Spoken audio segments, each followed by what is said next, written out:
Welcome to the LEC post-game lobby. I'm still Quickshot, joined by Caedrel and Larssen. Hello and welcome. Larssen, dude, let me start by saying congratulations. What a dominant performance. How does it feel, smashing Mad Lions and maybe silencing some of the fans on social media and Reddit? It feels really nice because I haven't been too much on social media. I think I know a lot of the other players in my team and staff around Rogue has been on social media, and there's apparently been a lot of negativity that we're going to Worlds without winning best of 5 and stuff like this. So it feels really good that we stomp a best of 5 and show that we deserve to go to Worlds and deserve to represent EU. So yeah. Larssen, nice. I want you to hear this, and I'd appreciate if you told the rest of the org as well, and this is to the fans too. Rogue deserved to go to Worlds. I said this during Ready Check, actually, that based on the performance that you and your team and organization have had all year long, you are one of the best teams in Europe, period. That is a fact. You've proven that consistently throughout the year. And had you lost today, you would have got the lowest seed. If it was the same model as last year, on the championship points, you would have got the 2nd seed. So I really like the new format. And honestly, to any fans who are hating and doubting, their proof is in the pudding. Let's turn to today's series. I'm going to start by Caedrel. From your perspective, you predicted Rogue to win. You did think it was going to be 3-1. From your perspective, how much better did Rogue perform? And obviously, Mad Lions underperforming as well. Yeah, everyone doubting Rogue after just losing one best of 5 was crazy to me. I think they were first in the regular split. They were the most consistently good team in the league. And in this best of 5, I just like the fact they adapted, right? They picked up the Evelyn, they picked up the Hecarim. You can see that they've adapted so much in the last week, and they did keep their sort of consistent gameplay where they went for the Azir, they went for the skating junglers like Sejuani and Sett in the early game. And then they swapped it up for this best of 5, and Mad Lions had no response. And I think if you put Inspire on a carry, you put Finn on a tank, I think your team's just better. And Larssen, props to Larssen, putting out the Lucian and just popping off. That Lucian first game was incredible. The Azir to close it up, beautiful. Larssen, talk to me about Mad Lions' performance. Shadow looked like he was turbo-inting in that final game.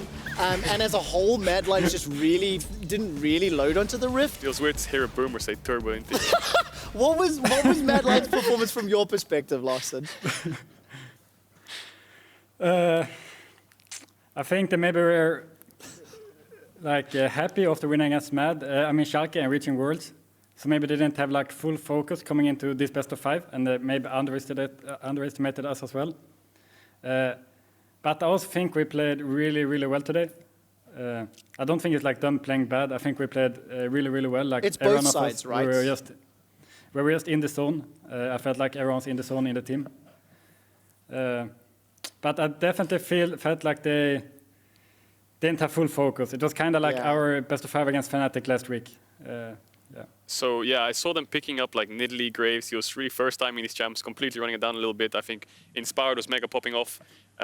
So what do you think actually happened against Fnatic? Was it focus for you guys? Was it just the wrong meta read that you had? Because they were obviously prioritizing the Evelyn Hecarim, then the Karthus and stuff like this. So what do you think went wrong?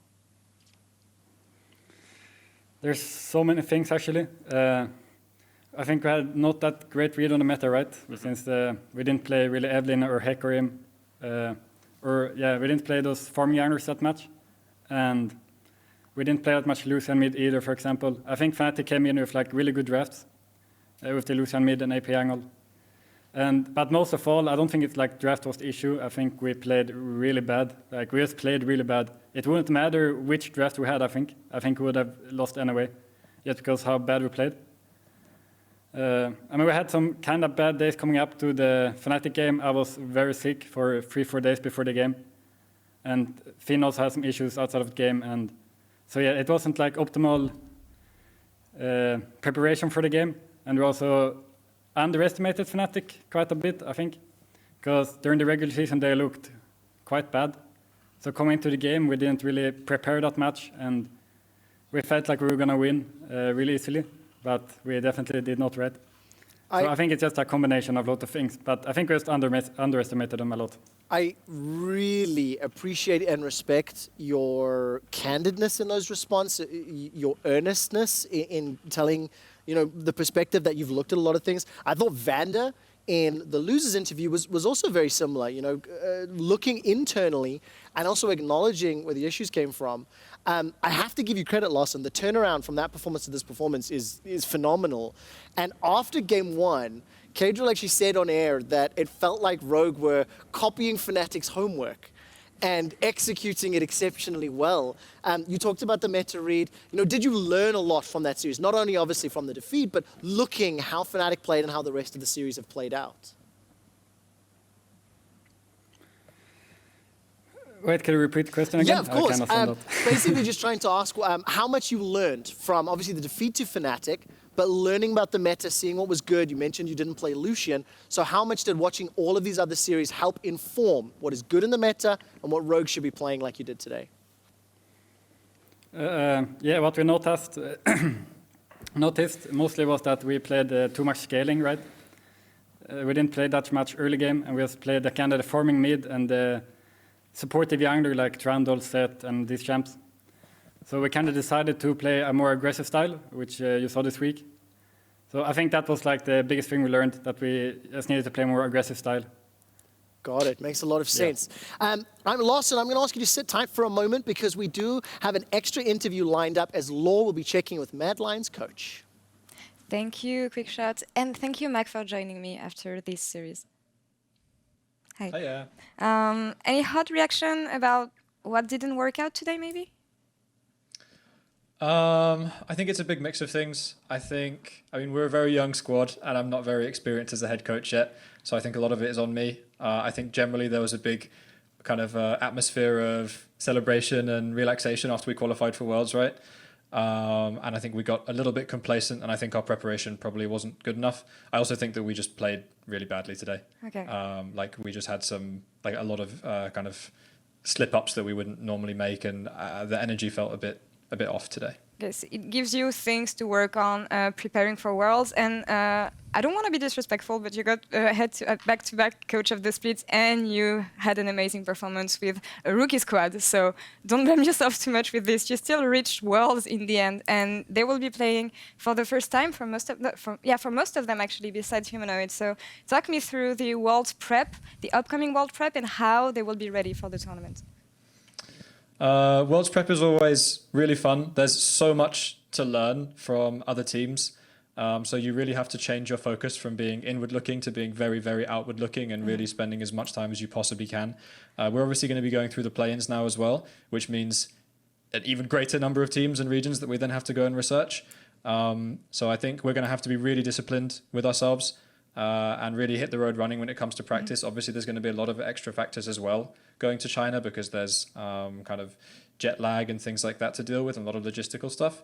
So I think it'll be challenging for sure.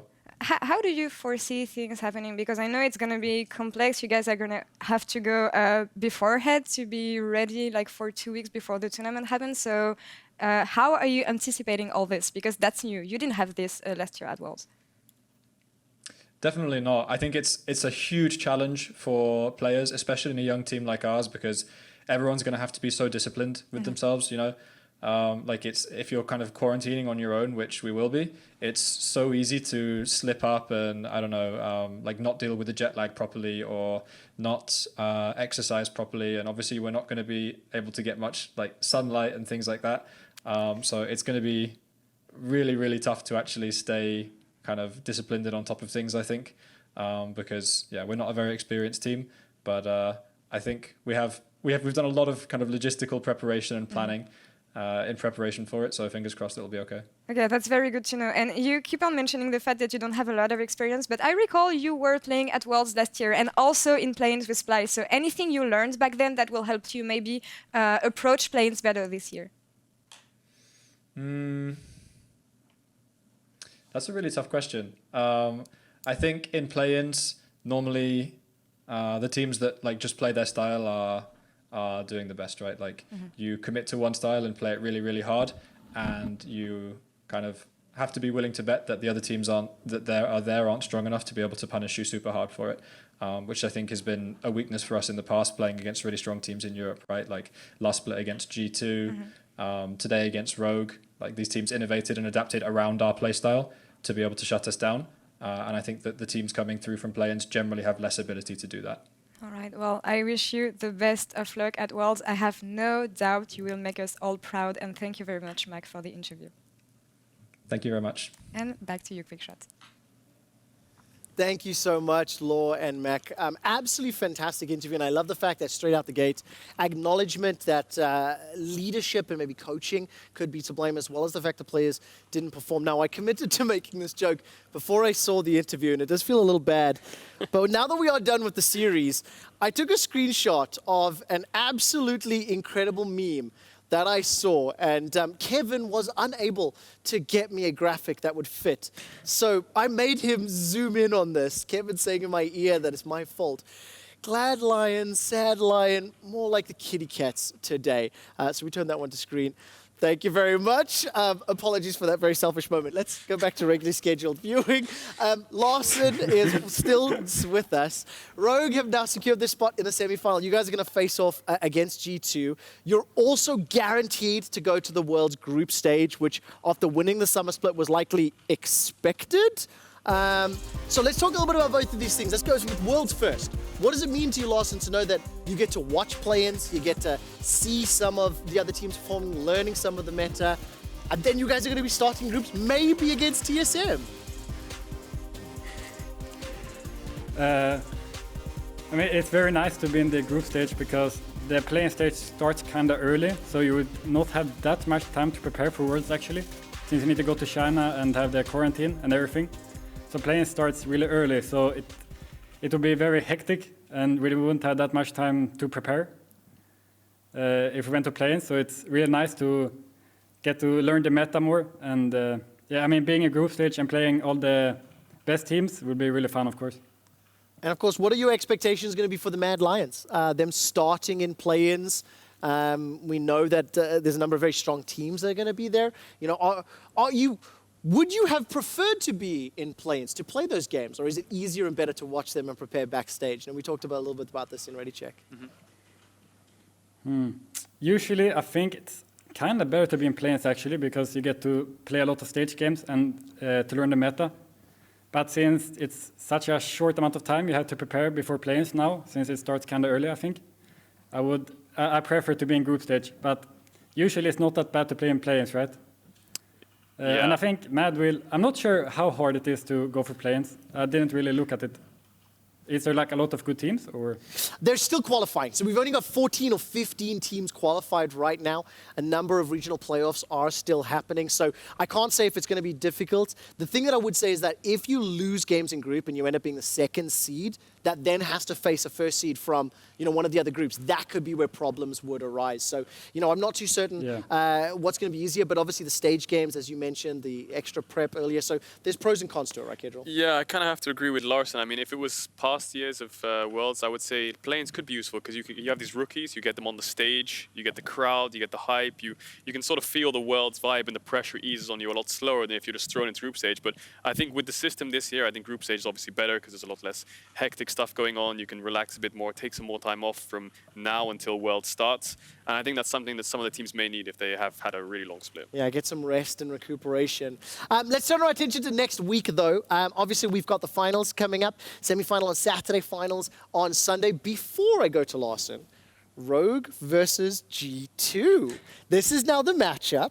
What do you think of Larssen and Rogue's chances of taking down G2? Look, Larsen's one of my closest friends. And I'm saying this to him live, but unfortunately I think G2 is just such a good team. But if Rogue can show this form that they did today, and they can keep this sort of summer splits, all these best of ones consistency going, I think they have a pretty good chance, honestly.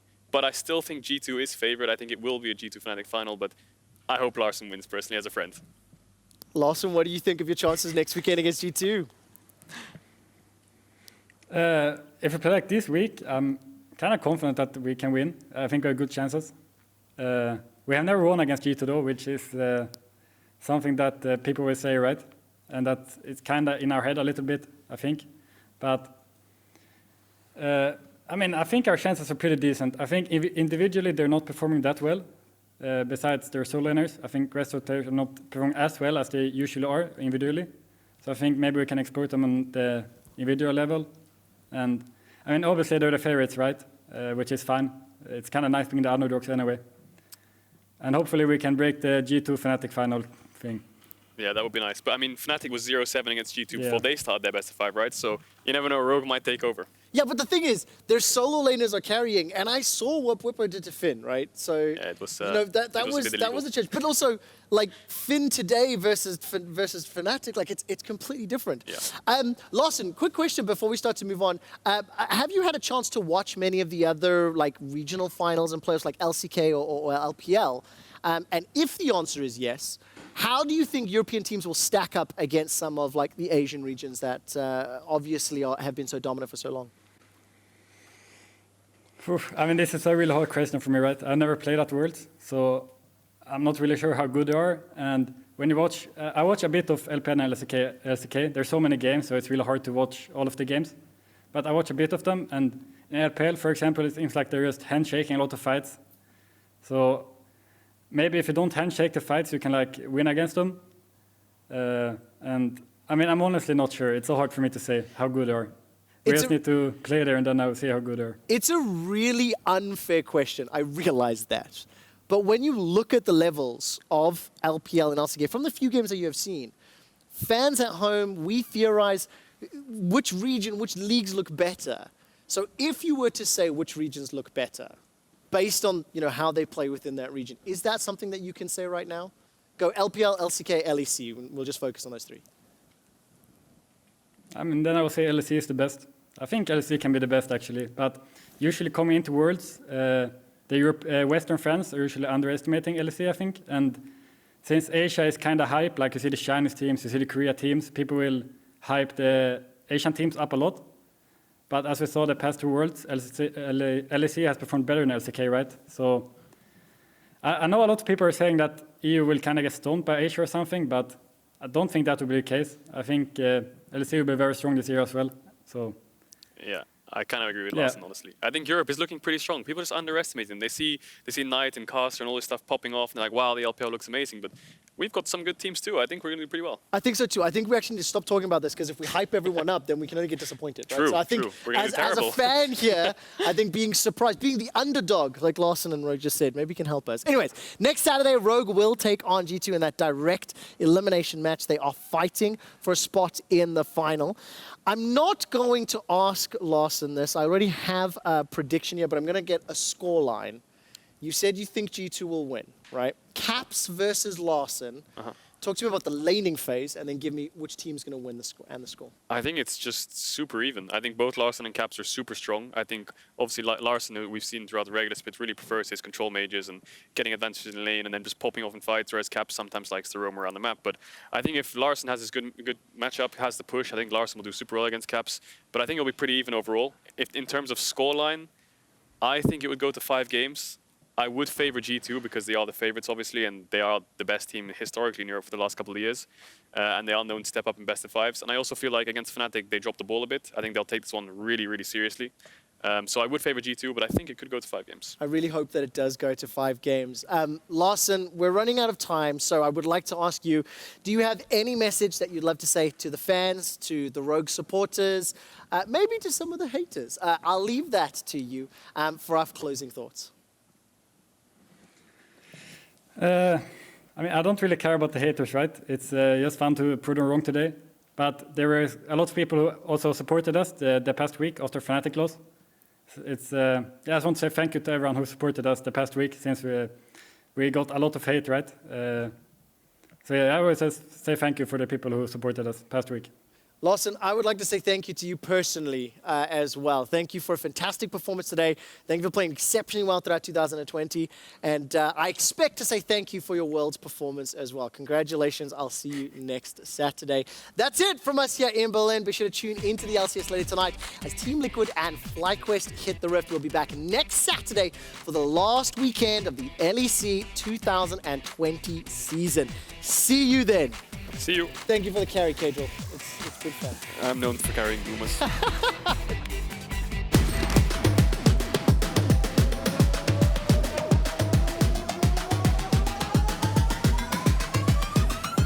The auto Humanoid with the stopwatch to keep himself alive. There's the arrow hits on Summer. Vander takes the kill. Comes Inspired. And here comes Inspired, and there goes Kazi. Kaiser down for the double kill for the push, but you can see it's already down to 4,000 HP, and they go in. The engage with an unstoppable onslaught. The damage coming out of Rome's gonna go down. Dawning Shadow, not quite enough, but he takes booms as Larssen takes the kill.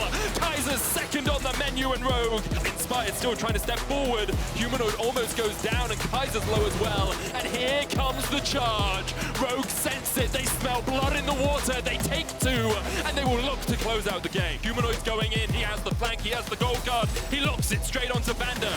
Minions are pushing the Nexus. Ooh, Larssen!